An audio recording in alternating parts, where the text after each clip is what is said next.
히브리서 2장 1절로 4절 말씀을 신약성경 353페이지에 있습니다. 말씀을 제가 봉독하겠습니다. 그러므로 우리는 들은 것에 더욱 유념함으로 우리가 흘러 떠내려가지 않도록 함이 마땅하니라.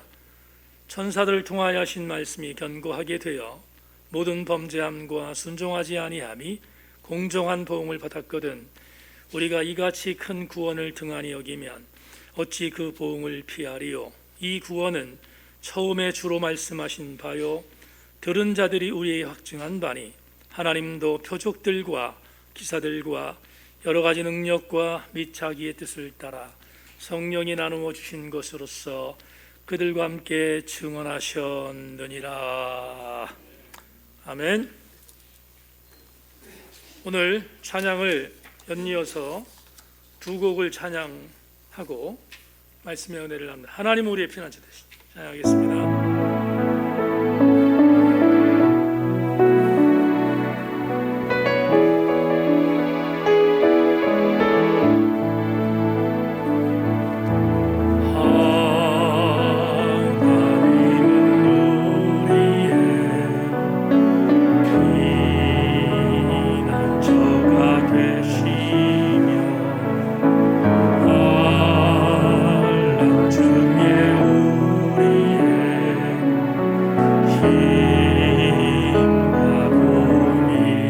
다시 한번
오늘 이 부예배 참석한 교우들 모두가 영광과 찬송을 받으시기 합당하신 하나님 앞에 찬양과 경배를 드리는데 참여한 모든 교우들 합당한 은혜를 공급받게 하셔서 승리하게 하여 주시옵소서.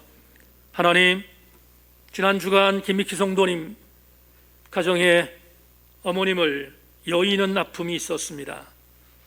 주님, 다시 잘 듣고 일어서서 주 앞에 영광을 돌리는 귀한 김익 성도님과 황영 집사님 될 수 있도록 도와주시고, 하나님 가정이 더욱더 승리할 수 있도록 인도하여 주시옵소서.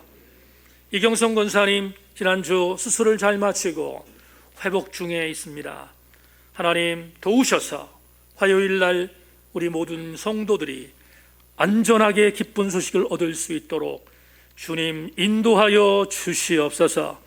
더불어 오늘 크로스의 사역을 통하여 1년 동안 줄다름칠 치며 달려온 귀한 집사님들 하나님 은혜 베풀어 주셔서 더욱더 주 안에서 섬기는 그리스도인으로 승리하도록 만들어 주시기를 소망하며, 최순남 권사님 주여 치료하여 주시옵소서. 성령의 도우심을 기대하며 말씀에 은혜 받는 시간 될 줄로 믿고 예수 그리스도의 이름으로 기도 올리옵나이다. 아멘. 한 번 더 인사합니다. 말씀에 기대를 거십시다. 인사하겠습니다. 말씀에 기대를 거십시다.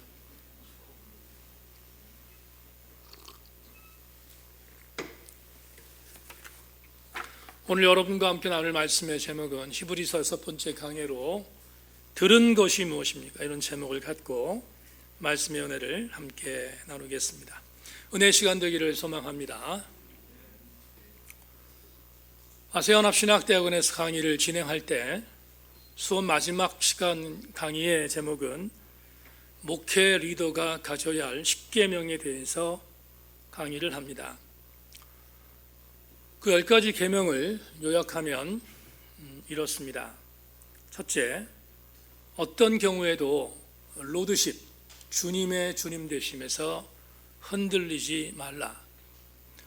둘째, 강대상에서 목회자는 목숨 걸고 3가지를 균형 있게 전해야 된다. 그 3가지는 이렇습니다. 첫째, 2가지 하나님 나라, 이미 온 하나님의 나라와 아직 오지 않은 하나님의 나라를 긴장감 속에 선포하고 살아내라고 가르칩니다. 둘째, 오순절적인 사도행정적인 성령의 역사는 오늘도 교회에서 현장적으로 일어나고 있는 사건임을 선포하라고 가르치고, 셋째, 예수 그리스도의 탄생부터 고난, 죽음, 부활, 승천, 다시 오심까지 예수 그리스도의 캐리그마의 신학을 어떤 일이 있어도 타협하지 말라. 다시 말하면 강단에서 예수 그리스도의 캐리그마 말고 다른 것이 증거되지 않도록 최선을 다하라고 권고합니다. 셋째, 끊임없이 목회 리더는 3C를 피드백하라고 가르치는데, 첫째는 콜링, 소명입니다. 소명을 받았는가 확인하고, 두 번째 캐릭터, 목회자로서 성격에 대한 훈련이 반드시 있어야 되고, 셋째 capability라고 하는 목회자로서의 자질 개발, 이 3가지를 항상 염두에 두고 확인해 보라고 가르칩니다. 큰 4번째로 목회자는 절대로 돈에 넘어지면 안 된다. 만몬에 결코 넘어지지 말라를 가리키고, 5번째, 정치적인 편향에 흔들리지 말 것을 권유합니다. 6번째, 자기 관리에 최선을 다하여 목을 걸어라. 7번째, 쓸데없는 모임에는 절대로 나가지 말라고 가르칩니다. 8번째, 성경 중심적인 성경 연구의 결과를 상황 중심적 목회에 적용하므로 보폭을 넓히라고 권하고, 9번째, 디트리트 보네퍼 목사의 말했던 하나님이 없는 세상이지만 하나님이 없는 세상으로 부추기고 있는 그런 삶이기 때문에 목회자들도 하나님이 없는 상태의 긴장감 속에서, 그러나 하나님 앞에서 보갓 오네가트라는 이 명제를 갖고 반드시 승리하라고 마지막 9번째 가르치고, 그리고 10번째, 하루에 100페이지 이상은 반드시 독서하라고 가르치는 수업을 마지막 강의로 합니다. 이 강의를 마치고 났는데 연호회의 한 학생이 제게 메일을 보냈습니다. 교수님, 한 학기를 마감하는 오늘 종강 수업 강의에 감사를 드립니다. 이제 다음 학기에 졸업을 하게 되는데 현장에 나가 교수님 말씀해 주셨던 10가지 내용을 끝까지 갖고 사역하겠습니다. 초심을 잃지 않도록 최선을 다하겠습니다. 이론이 아닌 목회자의 삶을 강의를 통해 들려주셔서 너무 감사합니다. 건강하십시오.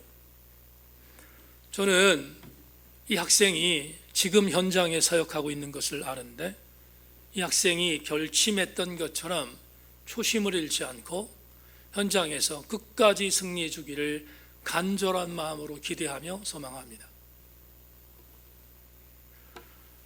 우리가 삶을 살아가면서 어떤 말을 듣습니다. 하루에도 수없는 말을 듣습니다. 그런데 주목할 것은 내가 하루에 듣는 말이 무엇인가를 되씹어 보는 것입니다.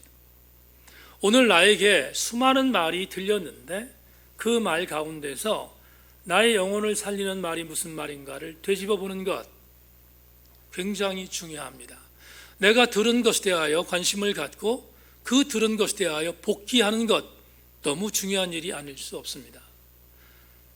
2부 예배 나오신 교우 여러분, 오늘도 참 많은 말을 들을 것인데 그 들은 말들 중에서 여러분의 영혼을 성숙시키는 건강한 말들을 아름답게 되새김질하는 지혜로운 백성들 되기를 주님의 이름으로 권면합니다.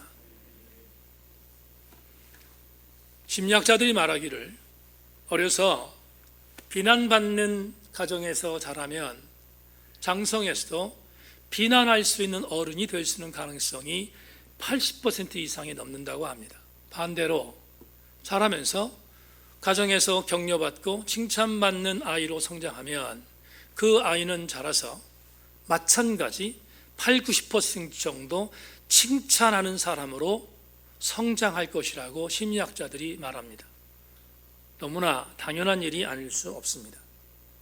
그렇다면 오늘 우리는 우리의 삶의 과정 속에서 또 오늘 이 시간 무언가를 듣는 시간을 갖는데 이 듣는 것이 여러분들에게 격려가 되기를 소망하고 이 듣는 것이 오늘 여러분에게 영적 성장의 자양분이 될 수 있기를 다시 한번 주님의 이름으로 권면합니다.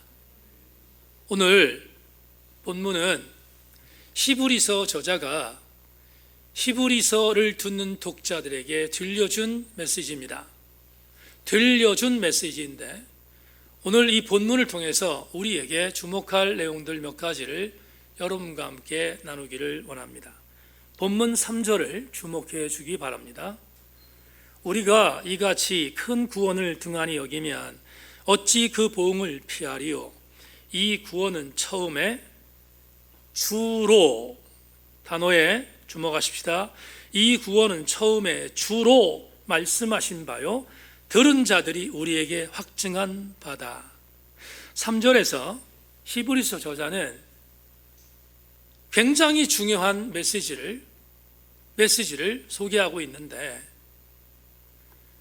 구원이라고 하는 메시지를 처음 들려준 분이 누구인가, 구원이라는 메시지를 처음 들려준 분이 누구인가를 말하는 메시지 가운데서 분명히 오늘 3절에서 이렇게 말합니다.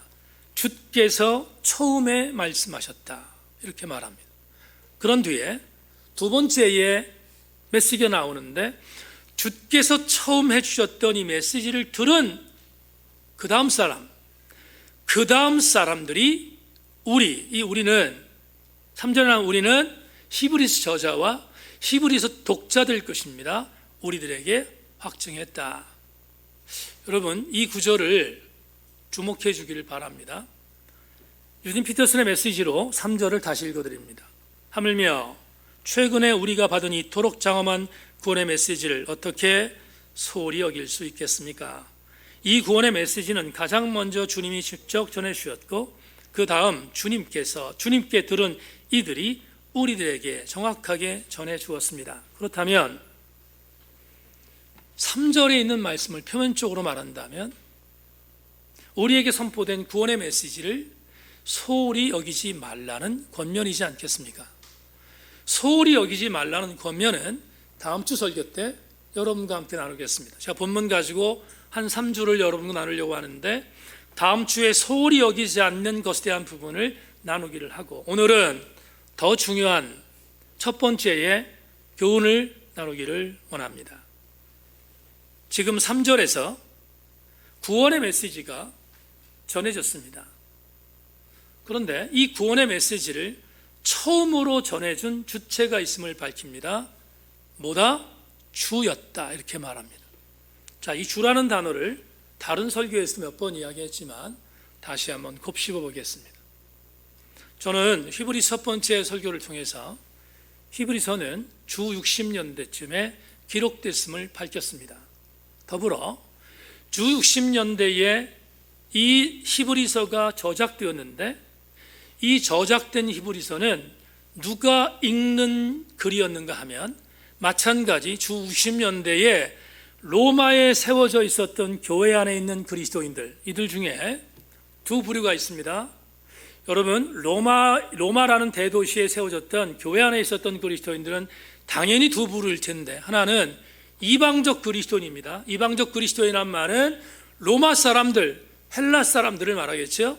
이들이 복음을 듣고 회심한 사람들인데 이들이 아마 있었을 것입니다. 두 번째는 유대에서 핍박을 받고 유대에서 디아스포라가 되어서 흩어지는 유대인들이 돼서 인근 각처로 퍼졌는데, 로마에 살았던 유대인들 중에 바울의 설교를 듣고 아니면 또 다른 여러 가지의 그리스도인들의 설교를 듣고 회심하여 개종한 이 사람들을 뭐라고 표현하냐면 유대적 그리스도인이라고 말합니다. 유대의 정신을 갖고 있는 유대적 그리스도인들이 아마 이 교회에 있었을 것입니다. 이 두 분포도를 말합니다. 그런데 이 두 분포도 전체에게 말하는 메시지가 뭐냐? 이겁니다. 유대적 그리스도인이나 이방적 그리스도와 상관없이 너희들에게 첫 번째로 구원을 전해준 주체는 누구라고요? 주님이셨다, 이렇게 표현합니다. 주, 휴리오스라는 헬라어 단어의 번역이죠. 제가 여러 차례 설교 통해서 말씀드렸는데, 주 60년대라고 하면 로마가 극심한 정치적인 혼돈의 시대였습니다. 왜냐하면 주 64년에 네로가 통치하기 시작했기 때문입니다. 이 말은 다른 말로 표현하면 네로의 폭정에 시달렸을 때라는 전제입니다. 네로는 본인 이외에 어떤 다른 대상에게 주, 휴리오스라는 단어를 붙이는 것을 용납하지 않았습니다. 만에 하나 로마는 말할 것도 없고 로마가 통치하는 인국 속국들입니다. 우리로 얘기하면 지배국들이겠죠. 식민지 계통의 사람들일 것입니다. 식민지에 있었던 사람들조차도 주라는 단어를 로마의 네로에게 붙이지 않고 다른 사람에게 붙이는 전제가 되면 붙이는 사람도 부르는 사람도 죽음입니다. 살벌한 시대였습니다. 그런 시대에 히브리서가 기록됐다고 했습니다. 그런데 주라는 단어를 로마의 황제가 아닌 다른 존재에게 붙이면 죽는 시대에 오늘 3절은 너무 감격적이지 않습니까? 3절에 히브리서 저자가 이렇게 말합니다.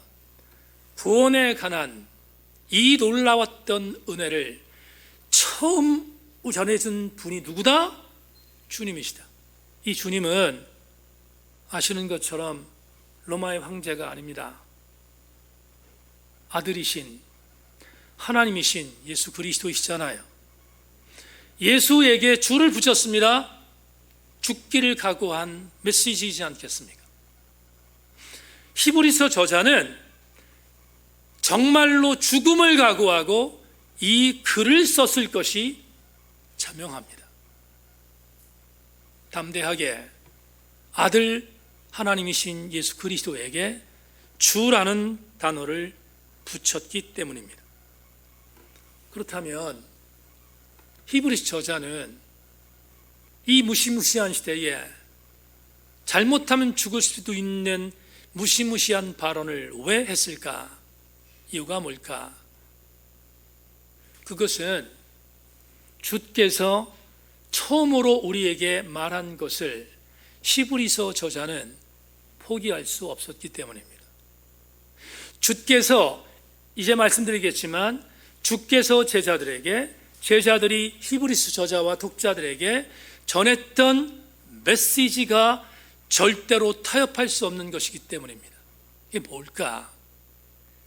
오늘 여러분과 함께 히브리서 첫 번째 강해에 이 엑기스를 찾아보겠습니다. 히브리서 저자가 죽기를 각오하고 독자들에게 전했던 것은 첫 번째, 복음입니다. 따라합시다. 복음이다. 히브리서 저자는 복음을 포기할 수 없었습니다. 그래서 복음을 포기할 수 없어서 이 복음을 증거하고 있습니다. 1절 보시죠. 다음 주에는 3절이 레마절이겠지만 오늘은 1절이 레마절입니다. 1절 다 같이 한번 같이 읽어보겠습니다. 준비 시작.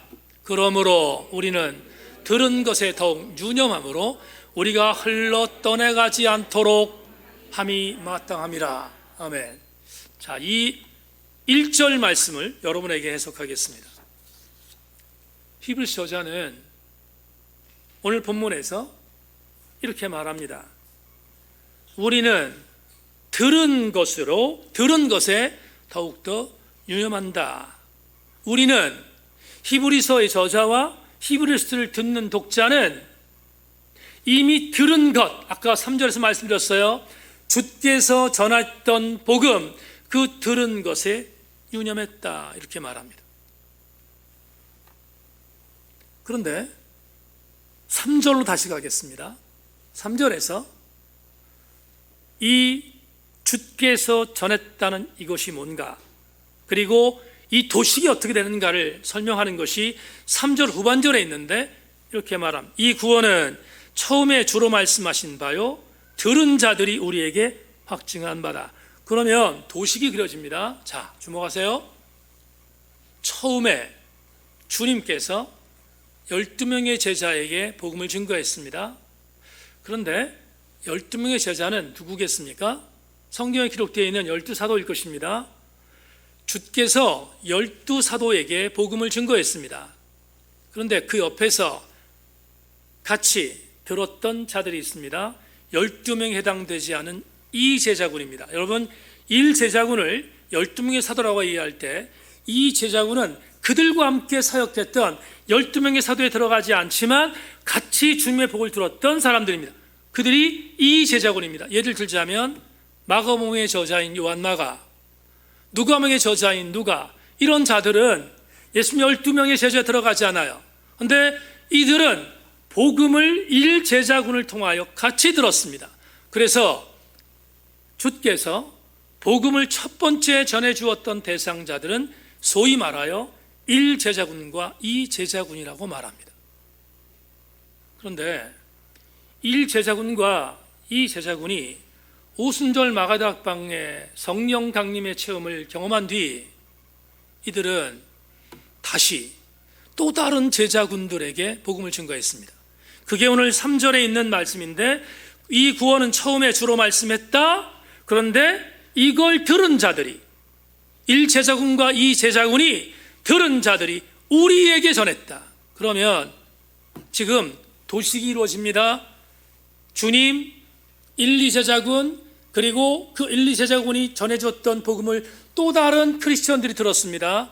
그 크리스천들이 들은 사람 중에 하나가 히브리서 저자이고, 히브리서 저자는 또다시 로마에 있는 회심한 그리스도인들에게 다시 이 복음을 전하고 있습니다.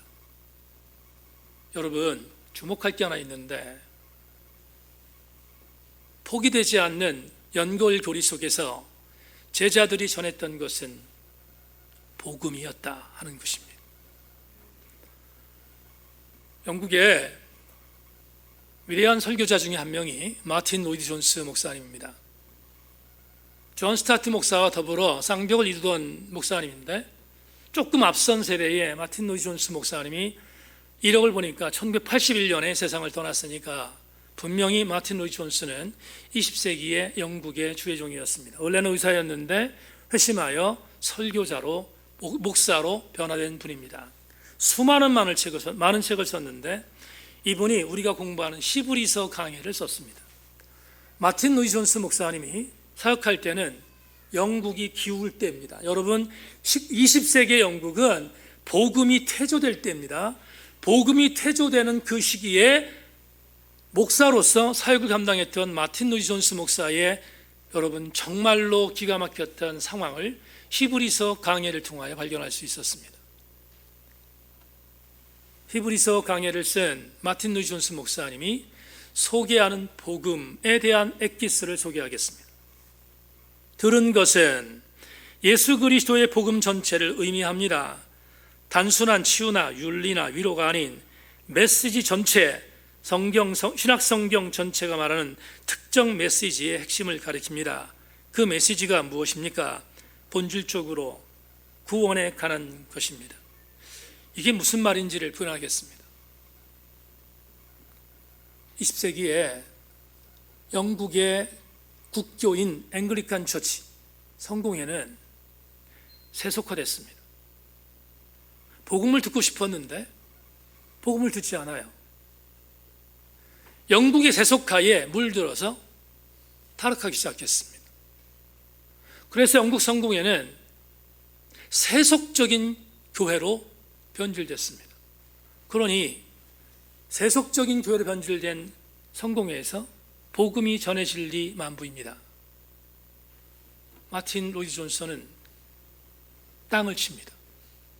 그리고 성공회에서 냈던 6가지 죄에 대하여 지적합니다. 교회가 이렇게 변질되었음을 지적합니다. 첫째, 복음의 능력을 단순히 소원 성취의 도구로 전락시킨 행위. 둘째, 완벽한 심리학적 방식을 복음으로 둔갑시킨 행위. 셋째, 복음을 위로와 위안의 행위로 대체하려는 대단히 위험한 행태. 넷째, 복음을 좋은 길로 인도하는 수단으로만 악용하는 행태. 다섯 번째, 하나님과 조화를 이루는 신비적인 그 무언가로 복음을 전락시키는 행태. 여섯 번째, 복음을 단지 이 땅에서 선한 삶을 살도록 만들어주는 도구로 전락시킨 예. 무슨 말입니까? 교회에서 복음을 전하지 않고 교회가 윤리학 학교가 되고 도덕적인 학교가 되었음을 질타합니다. 성경의 복음이 사라졌습니다. 마틴 로이드 존슨은 이렇게 타락한 영국의 교회를 향하여 3가지를 질문합니다. 아마 이 3가지는 한국 교회에서 예배를 드리는 저와 여러분들에게 똑같이 선포하는 마틴 로이드 존스의 사자후입니다. 그는 3가지를 질문합니다. 첫째, 여러분의 삶의 체계에서 주 예수 그리스도께서 절대적인 중심과 핵심을 차지하고 계십니까? 둘째, 여러분에게 예수 그리스도의 십자가의 죽음이 절대적으로 중요한 사건입니까? 셋째, 당신은 이 생과 영원한 세상에서 어떻게 하나님과의 올바른 관계를 맺고 싶어 하십니까? 우리도 대답해야 합니다. 영국 교회만 대답하는 것이 아니라 오늘 우리도 대답해야 합니다. 사랑하는 교회 여러분, 성경은 신약 성경 전체는 복음입니다. 복음이 변질되지 않도록 우리 세인교회가 무장할 이유는 복음이 변질되면 6가지를 전하는 교회로 전락할 수 있기 때문입니다. 히브리서 저자를 저는 바울의 제자라고 말씀드렸습니다.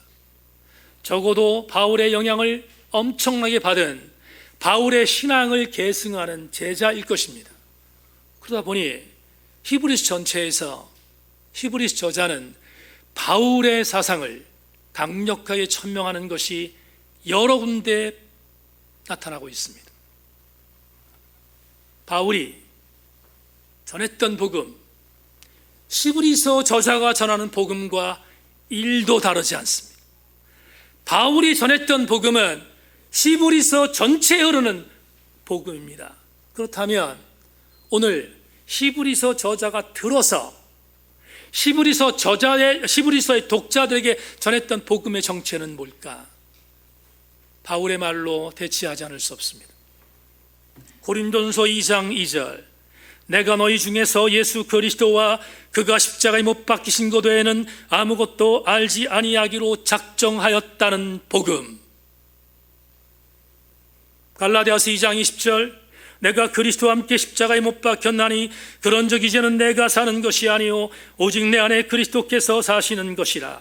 이제 내가 육체 가운데 사는 것은 나를 사랑하사 나를 위하여 자기 자신을 버리신 하나님의 아들을 믿는 믿음 안에서 사는 것이라는 복음. 갈라디아 6장 17절에 말합니다. 이후로는 누구든지 나를 괴롭게 하지 말라. 내가 내 몸에 예수의 흔적을 지니고 있다고 말했던 복음. 로마서 1장 16절 17절, 내가 복음을 부끄러워하지 아니하노니 이 복음은 모든 믿는 자에게 구원을 주시는 하나님의 능력이 됨이라. 먼저는 유대인에게요 그리고 헬라인에게로다. 복음에는 하나님의 의가 나타나서 믿음으로 믿음에 이르게 하나니 기록된 바 오직 의인 믿음으로 말미암아 살리라 함과 같다는 복음인 줄로 믿습니다. 이 복음을 히브리서 저자는 독자들에게 선포하고 있습니다. 세 가지의 질문을 던졌던 마틴 루이 존스 목사의 질문에 우리는 정직하게 답해야 합니다. 혹여나 우리 세인교회 교우들 중에 이런 분이 있습니까? 목사님, 우리 교회 이만하면 괜찮은 교회입니다. 목사님, 우리 교회 성도들 이 정도면 그래도 팬데믹 상황 속에서 선방하고 있는 것이 아닙니까? 목사님, 이 정도만 하면 되지 않겠습니까?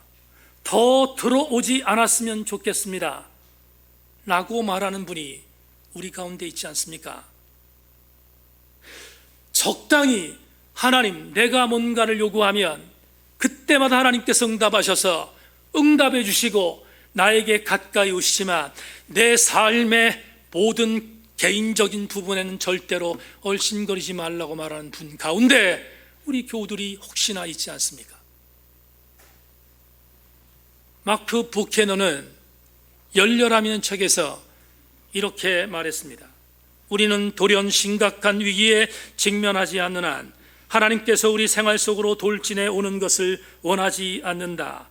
우리는 하나님께서 호출하실 때까지 천천히 배회하며 멀찍이 안전하게 거리를 유지해 주시기를 바란다. 우리가 우리 자신에게 충실할 수 있도록 후원하면서 멀리서 지켜보시기를 원한다. 이 표면적인 신앙의 모습을 갖고 있는 사람 중에 우리 교회 교우들이 혹시 있습니까? 그렇다면 그 교우는 복음과 1도 관계 없습니다. 다시 저와 여러분들이 처음으로 주께서 1, 2 제자군에게 전했던 것이 복음인 것을 믿으면 저와 여러분들이 1, 2 제자군이 히브리서 저자를 비롯하여 수많은 회심한 그리스도인에게 증거한 것이 다른 것이 아니라 복음이라는 사실을 믿는다면 우리도 복음을 사수해야 합니다. 그것이 오늘 들은 것에 대한 엑기스입니다. 우리 세인교회 성도들은 복음을 사수할 수 있기를 주의 이름으로 소망합니다. 마지막 두 번째로, 그렇다면 들은 복음을, 설교의 제목처럼 들은 복음을 내가 어떻게 해야 사수할 수 있을까? 두 번째, 들은 복음을 복기해야 합니다. 들은 복음을 복기하자. 본문 1절을 다시 읽겠습니다. 자막 보십시오. 그러므로 우리는 들은 것에 더욱 유념함으로 우리가 떠내려가지 않도록 함이 마땅하니라. 1절에 나와 있는 단어 유념하다라는 동사를 주목하십시오. 유념하다, 헬라어 프로세코의 번역입니다. 프로세코라는 단어는 어떤 뜻인가? 헬라 원어를 언어적으로 해석하면 차렷하다입니다. 영어 성경 NRSV라는 성경이 있습니다. 자막 한번 볼까요? 여러분, 이 단어를 이렇게 직역합니다. 이 문장을 이렇게 직역합니다. 그러므로 우리는 우리가 들은 것에 대하여 더 정신을 바짝 차려야 합니다. 그래야 떠내려가지 않습니다. 유념하다라는 말을 NRSV라는 영어 성경에서 정신을 바짝 차리다, attention to라는 단어를 썼습니다. 고등학교 때 교련이라는 과목이 있었습니다. 현역 군인이었습니다. 지금 생각하면 이가 갈리는 선생님입니다. 교련 선생님이 이가 갈리지 않은 학생들은 잘 모를 겁니다. 무슨 뜻인지. 그런데 그때 그 교련 선생님이 들어오면 현역 군인입니다. 날카로운 지휘봉을 갖고 들어와서 강의를 합니다. 그런데 군인이니까 들어와서 학생들을 군기를 잡습니다. 그 선생님이 했던 첫 번째 단어가 잊어지지가 않습니다. attention! 그래요. 교련 선생님이 고등학생들한테 attention! 그럽니다. 무슨 뜻인지 아십니까? 차렷입니다. 선생님께 경례하라. 그 다음에 bow 이렇게 말합니다. 이가 갈립니다. 그때 그 고통은 이루 말할 수 없었습니다. 여러분, 그 교련 선생님이 하셨던 말씀이 너희들의 눈동자가 돌아가는 소리가 들린대. 거짓말도 그런 거짓말이 어디 있습니까? 그런데 한 가지 추억이 있습니다. 그 시간 딴짓하지 못했습니다.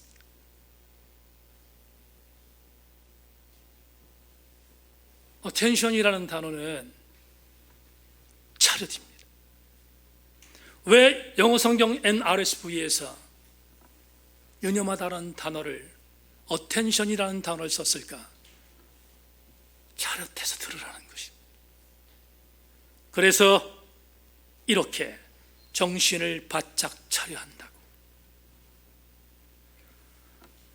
사도행전 16장을 보면 사도 바울이 2차 전도 여행을 떠납니다. 유럽으로 선교를 떠나기 위해서 첫 번째 관문인 빌립보로 들어갑니다. 빌립보에 들어갔는데 한 여인을 만났습니다. 그 여인은 자주색 옷을 파는 루디아였습니다. 사도행전의 저자인 누가는 빌립보 성에서 바울이 만난 루디와의 만남을 이렇게 쓰고 있습니다. 사도행전 16장 14절, 두아디라시에 있는 자색 옷감 장사로서 하나님을 섬기는 루디아라는 한 여자가 말을 듣고 있을 때 주께서 그 마음을 열어 바울의 말을 따르게 하신지라. 왜 색으로 그렇게 썼을까요? 따르게 하신지라가 헬라어 프로세코입니다. 유념하게 한 것입니다. 정신 차려 듣게 하신 것입니다. 정신 차려 말씀을 들었던 루디아는 바울과 더불어 빌립보 교회를 만드는 1등 공신이 되었습니다. 사랑하는 성도 여러분, 복음은 그냥 지켜지지 않습니다. 복음은 정신 차려 복귀할 때 지켜집니다. 여러분 모두가 들려지는 복음이 다시 되새김질하는 복귀의 메시지라는 것을 믿을 때 정신 차리지 않겠습니까? 설교 원고를 5장 내지 6장을 만들어서 토요일 날 4시 이전에는 무조건 출고하도록 마음을 먹고 준비합니다. 이번 설교의 원고도 조금 일찍 토요일 아침에 탈고했습니다. 탈고를 하면 이광동 목사가 하는 이제는 습관입니다. 습관이지만 절절함이 있는 한 가지의 습관이 있습니다. 탈고된 원고를 책상에 올려놓고 손을 대고 이렇게 기도합니다. 하나님, 오늘 새인교회 강단이 복음으로 물들게 하여 주옵소서. 예수 그리스도의 복음 외에 어떤 것도 자랑되지 않게 하시고 새인교회 강단에서 예수 플러스 알파가 전해지지 않게 하여 주옵소서. 종이의 기도 제목입니다. 그렇다면 하나님께서 이 종의 기도 제목을 날마다 들으실 것인데 이 강단에서 선포되는 것이 복음이라면 어제도 선포된 복음, 오늘도 선포된 복음, 내일도 선포된 복음을 여러분들이 가져야 할 미션이 하나 있습니다. 그건 이 목사도 그렇게 하는 것처럼 여러분들도 복귀하십시오. 복음을 복귀할 때 우리는 얻는 은혜가 있습니다. 오늘 본문 1절에 기록된 후반절처럼 절대로 세상의 물결에 떠내려가지 않는 견고한 신앙을 견지하게 될 것이라는 은혜입니다. 고옥하는 목사님 설교 중에 로마서 강의라는 책이 있습니다. 로마서 강의에 고옥하는 목사님이 우리 후배들에게 전해주었던 메시지 중에 한 문장을 소개하겠습니다. 복음, 즉 예수 그리스도를 정말로 필요하는 사람은 교회 밖에보다 교회 안에 더 많다. 십자가 앞에서 다시 한번 깨어져야 할 사람이 교회 안에 있고 하나님의 사랑 앞에 그 굳고 교만한 마음이 녹아져야 할 사람들, 예수님의 이름 앞에서 자기 자신이 죽고 다시 태어나는 은혜를 받아야 할 사람들이 교회 안에 있습니다. 로마 교회 안에도 있었고 또한 한국 교회 안에도 있습니다. 덧붙이겠습니다. 세인 교회 안에도 있습니다. 이부예배 나오신 사랑하는 교회 여러분, 날마다 복음이 선포되고 있습니다. 그러나 막는 날을 이주시키는 날이 오면, 다시 말해서 성령이 떠나시는 날이 되면 복음은 들려지지 않습니다. 막는 자 성령이 떠나시기 이전까지 하나님의 강단에서 선포되는 복음을 끝까지 붙들고 사수하고 복귀하는 우리들이 되기를 소망합니다. 말씀을 뵙겠습니다. 감리교 목사님이신 한희철 목사님이 쓴 책을 읽다가 오늘 설교의 마무리로 의미를 부여하면 좋겠다 생각해서 짧은 글이지만 읽겠습니다. 속빈 자루는 곧게 설 수 없다. 그렇게 말할 때 자루는 당연히 헝겊 따위로 만든 크고 길쭉한 주머니를 의미한다. 자루는 스스로는 힘이 없어 무엇인가로 채워지지 않으면 설 수 없다.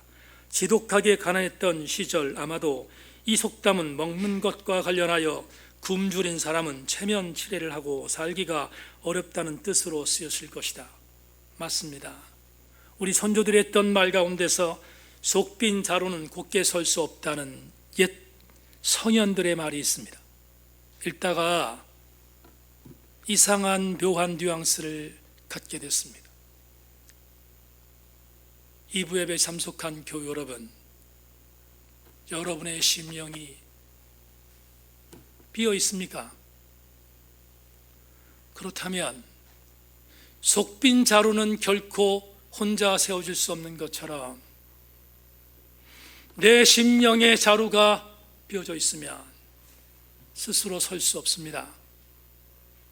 방법은 한 가지입니다. 여러분의 속빈 자루를 복음으로 채우십시오. 그리고 그 복음을 날마다 복귀하십시오. 그러면 우리의 심령은 바로 세워질 것입니다. 우리 모든 교우들마다 여러분의 신앙의 육빛 속에 세워져 있는 자루들이 복음으로 올곧게 세워지는 그런 해가 임하기를 주님의 이름으로 소망합니다. 하나님 감사합니다. 오늘 주께서 우리에게 주신 말씀을 나누었습니다. 처음에는 주께서 들려주셨고 제1, 2제자군이 들었고 제1, 2제자군을 통하여 또 들려진 말씀을 히브리서 저자가 들었고 히브리서 저자가 선포한 이 말씀을 히브리서 독자들이 들었으며 히브리서 독자들이 듣던 복음을 또 만 백성들에게 전함으로 오늘 세인교회에 속해 있는 우리들도 듣게 되었습니다. 주님, 복음을 복귀하게 하여 주시고 복음을 사수하게 하여 주옵소서. 예수 그리스도의 이름으로 기도하옵나이다. 아멘.